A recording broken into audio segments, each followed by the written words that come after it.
Hey everyone, Gavin here with the Bearded Buck. As the title entails, today is all about mock scrapes. Diving right into it, Patrick and I got to this piece of public here. We walked about 3/4 of a mile. The only thing we saw were tree stands. We saw very minimal deer activity, deer sign. However, I wanted to get down into this bottom area. As you might be able to hear, there's a highway right behind us. If you guys know, I love highways. And the reason I love highways is because big bucks love highways as well. I think it's a natural barrier. They can kind of push up against it and feel pretty safe. And that proof of concept happened just a few minutes ago when we saw a nice buck, a shooter. I'm not gonna sit here and say he was giant, but we jumped him. There's a rack buck. 12 o'clock. See this little opening right here? Yeah. There's like two to the left. There's like two little gaps. He's right in the middle of them. Past some shit. He's just looking. Is he looking at us? Dude. See if you can pick him out. That's what I was trying to do. No, with these when we're done filming. But he's a shooter. Like he's got like 6-7 inch brows. And the sign in here is pretty incredible. But once we got that barrier of like 3/4 of a mile, we dropped down in. As you can see, I got some stickers and stuff. It's pretty nasty down in here.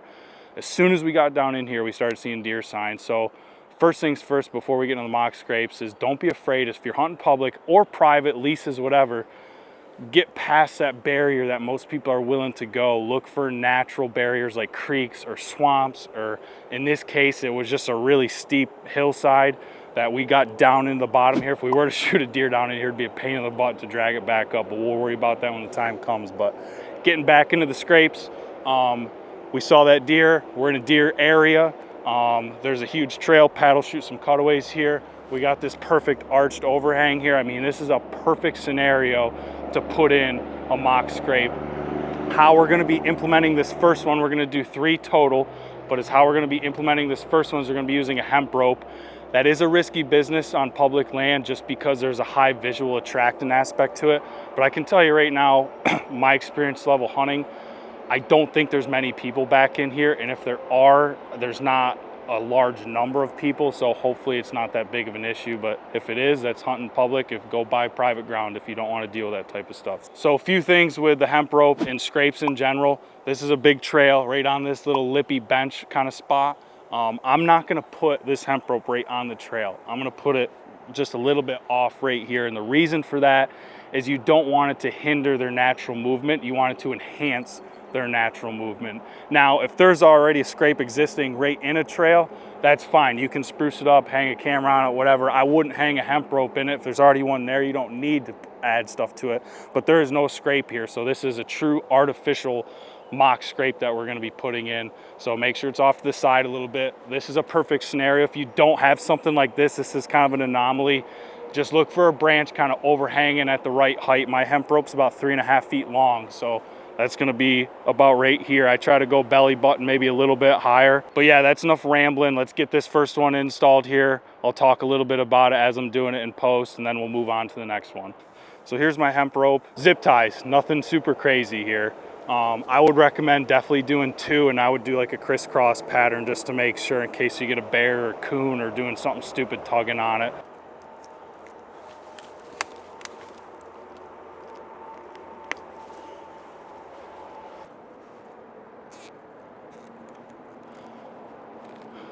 Okay, so that's literally it.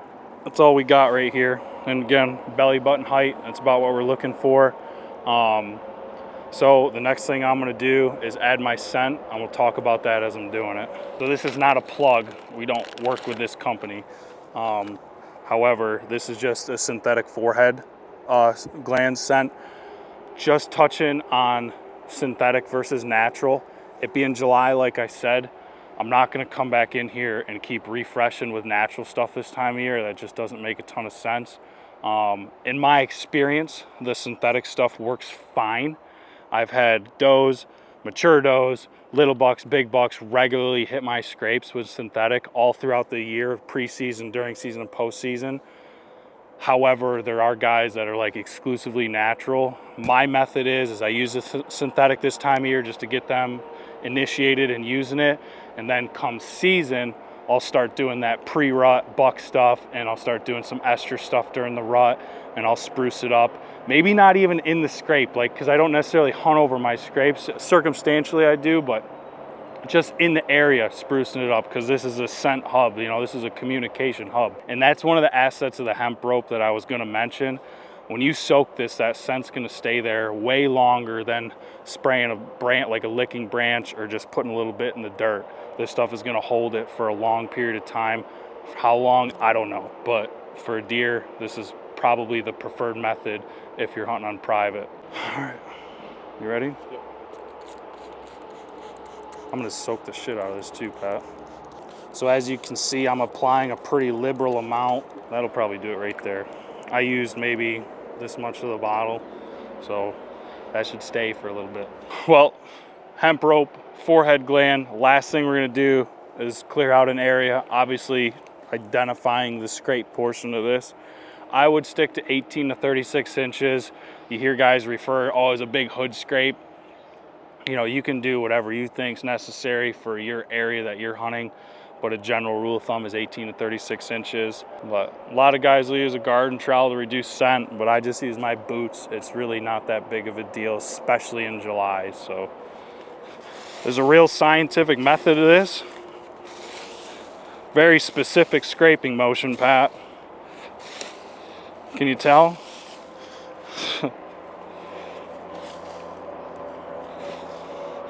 It's a big 18 to 36 too. That's it. And I always do in my scrapes too. This is just a scrape ignite. You'll read on the label, it'll say it tracks bucks during the post and pre-rut phases. So just a general starter pack. That's all the purpose is. I don't think you would need it in this situation though. These deer are coming here anyways, like they're gonna see it. I think this would be more if like you're trying to establish a location like more off the beaten path for natural deer movement, but just a little drizzle once I take that off. It's a thick drizzle. That's it. The only thing we're gonna do is hang a camera. I'm gonna talk for that about 2 seconds, and then just to go over the next 2 different types of scrapes we're gonna do a more natural one, just finding like a natural spot, maybe last year's like rut scrape or something of that nature, and talk about the differences associated with this, more of a subtle presentation. And then we're gonna talk about hanging a branch and the assets of this one versus those ones, and hopefully giving you guys a whole encapsulated picture of how we implement scrapes here. And then you guys can take that info and do it how you want to do it. So this is always the trick, Pat.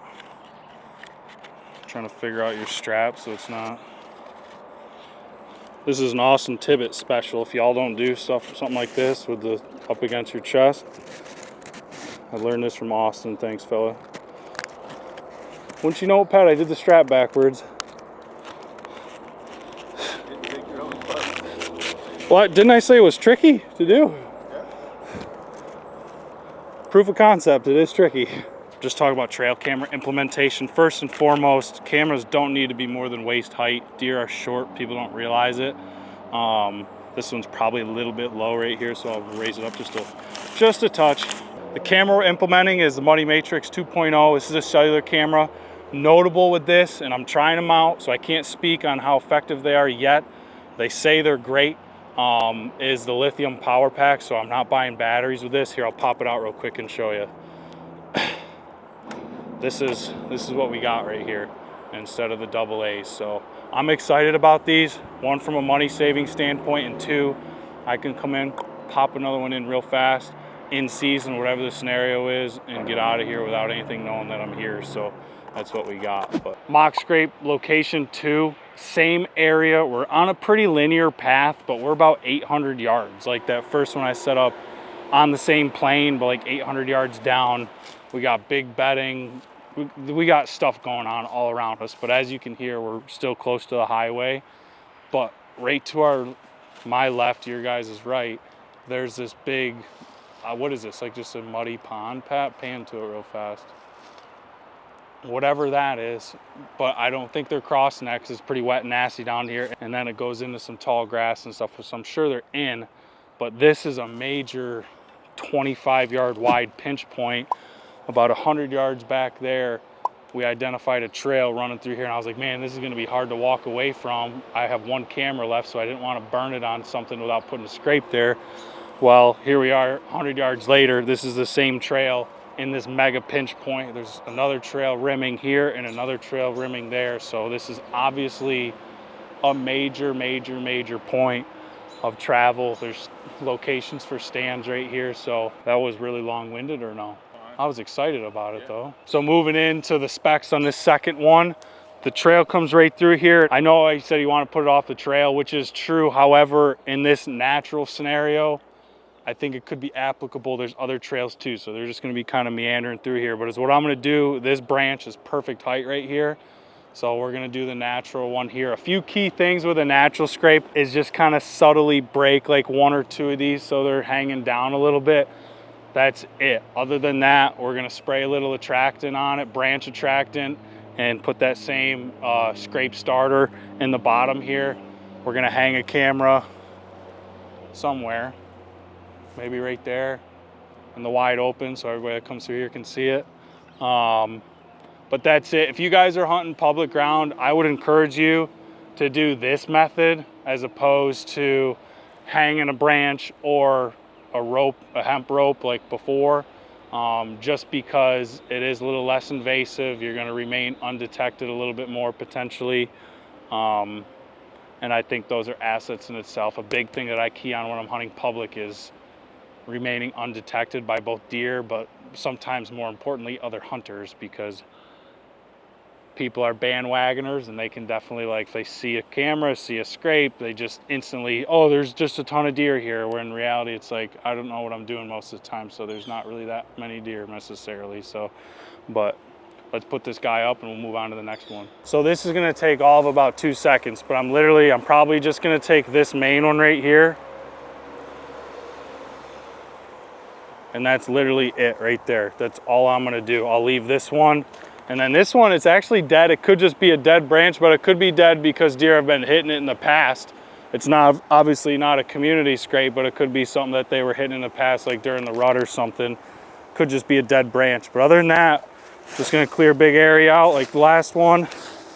18 to 36, unless you got 4 foot long legs, and your 36 turns into a 36 to 42 pretty quick. I'm gonna make this one big, Pat. Why not? And again, we don't work with this company, so this is not a product plug. This is literally just what I'm using. Branch action. So this is like a branch activator, which is perfect for this natural scenario we're running here. Instant clog. It's a good thing we're not actually partnered with this company, because that would annoy me. Wow, that's really nice. So, little innovation here. I wonder why that happened. It's just liquid. So I'm literally just going to do a little bit of this on it. That's it. And that's going to be it for this spot. That's literally all I'm doing. I was going to put a little like starter in there, but since I just dumped this in there, it seems really counterproductive to do. So we're going to hang the camera. There's a few things I want to talk about with the camera real fast. You rolling? So a few things. Whenever I'm hanging cameras or just summer scouting, I always want to hang a camera specifically. I always bring a stick. I don't always use it, but in this scenario, you need to get this camera elevated, and I'll tell you why. So about 100 yards back, there was an old trail camera and an old stand. The stand was probably, if it was inside of a decade old, I'd be surprised. But there's people here, you know, like proof of concept that people have been through here and hunted it. So I just want to get it up out of sight, out of mind. And if they do see it, they would need a stick to reach it so they can't steal it. But also, this is the best tree to hang to get deer on the scrape. And it's right, the trail goes right here. So it is right in their line of sight, and it's a big controversial thing. Everybody gets pictures of their big bucks on camera, and they're always looking right at the camera, especially the first few times they walk by it after you hang it. So that's a big controversial thing that like bucks specifically, but all deer like are aware of the cameras. This is a way to combat that, because just putting it this high is not out of sight of a deer, but it helps. So then putting it this high, going down, is perfect. So that's exactly what I want, because I know deer will be traveling through here. We'll put it up high, it'll be good to go. Deer won't see it, humans probably won't see it, still get pictures of deer. So we're gonna hang her. Can you zoom in on what I got going on? So this is a little specific hack. So this rail that the strap goes through right here, maybe 3.5 inches. Strap's only maybe 1.5 inches, 2. So for this application, I'm gonna need a pretty steep angle down. I still want the strap tight though.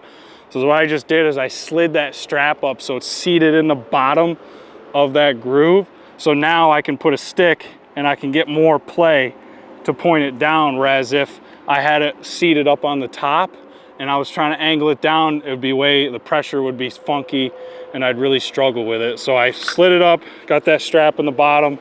I can still get it nice and tight. I mean, this is body weight tight right here. And now I can still have enough play to point it down. So little trick of the trade. And you can do that reverse if you need to point it up too. So, well, so that's it for this, guys. I'll show you trail camera pictures, but I kind of have it set up where that scrape or that branch is like in the top third of the image.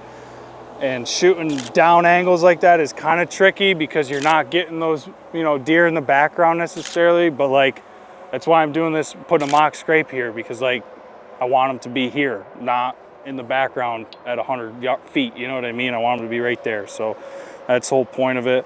And that's how I'm implementing scrape location number 2. Okay guys, we're at the last scrape location. I need to preface this with the fact that this is probably the least desirable of the 3. And the reason I say that is because 1, it's a pain in the butt. 2, I wouldn't do it on public just because, I don't know, it's invasive. People could get mad at you for leaving paracord. You know, I just feel like it could be an issue. So I would stick to private. But where we're at specifically, we're in this open hardwood track. There's an ag field behind us. And there's like a natural creek bottom that runs through here, and it's pretty nasty over there. So in terms of like a funnel, this is kind of just like a wide, you know, 80-yard wide funnel. There's some trails running through here, nothing super distinct, but there's also not a ton of opportunity to put scrapes. I will say there are areas here you can see behind me where you could put like a hemp rope, or you could put the first type of scrape that we did, but I am showcasing this option because people do this, and some people even prefer this option. So that's why we're showcasing it. But is what we're doing here. We got our branch above right here. We got this open area. There's a trail right behind Patrick, who's holding the camera. So all I'm going to do is I'm going to tie this. This is going to be my weight, so I can get the rope up and over. What are the odds I do it the first try, Pat? Oh yeah. Were you recording? Oh yeah. That was try number 2, guys. Okay, so is how I'm implementing this is I'm just looping it around, because I mean, without having a ladder or bending the branch and maybe breaking it, like you couldn't tie it off up there. So we're just looping it. I've got my extra here. So we got our branch right here. I'll grab it in a second. What else we're gonna do is, well, we're probably gonna do it a little bit higher here, because that branch is gonna, I think it's like it's like a 2-foot branch. So we're gonna hang it right here. So we'll cut this extra and we'll just tie it with a double knot right here. So let me get the branch and we'll do that. All right guys, I got my branch here. There's guys out there that are really specific on what kind of branch they like to use for this type of setup. A lot of guys like to use those viney pieces. I don't know what they're called. A lot of guys have specific types of branches they like to use. I wish I could sit here and spew you what type this is. I do not know. So let me know what this one is if you know. But also, if you're one of the guys that's really specific about this system, put in the comments what type of branch you guys like to use, because people might want to know in case they want to implement this. And again, this is a good option if you're just limited on where you can put your scrapes. So this is super easy. I might trim, this is a little low, so I might trim this, but I'll get this kind of high. See this burr right here? I left that one for a specific reason, so I can tie underneath it. Real fancy knot right here. I got my extra right here, so I'll just trim this, And then I'll probably knot this back through one more time. Actually, I can do that right now without worrying about it. So again, we're like belly button, chest height, which I don't mind doing. I don't mind having them reach. Everybody see those videos of them, you know, even up on their hind legs. I don't mind that at all. So all we're doing for this one is the same thing. We're doing the branch starter juice. And then we're gonna use a little bit of the Ignite. And then a nice wide, what were we saying, Pat? 18 to 36. 18 to 36. You wanna make this one actually the right size? Let's do it. That's about it, right? And that's gonna be it, guys. That is the 3 methods that we're gonna show you on how to hang a mock scrape. There's definitely variations to that, and guys that run mock scrapes very regularly have specific things that they do that they feel helps mature bucks come in, especially during the daylight hours, and hit and freshen those scrapes up. If you're one of those guys that's been watching this episode the whole time and just judging me, feel free to put in the comments any tweaks that you would make to my system. Let the guys read them. You know, I'd like to even get a conversation going on how guys do it, because I'm not saying this is the best way or the perfect way. This is my way and the Bearded Bucks way. So there's definitely variations of the rule, trial and error. But other than that, that's all we got for you guys today. Appreciate you watching. If you haven't yet, head over to our social medias, like and follow us, and make sure you subscribe to our YouTube. But yeah, appreciate you guys watching, and we'll see you on the next one. Thanks.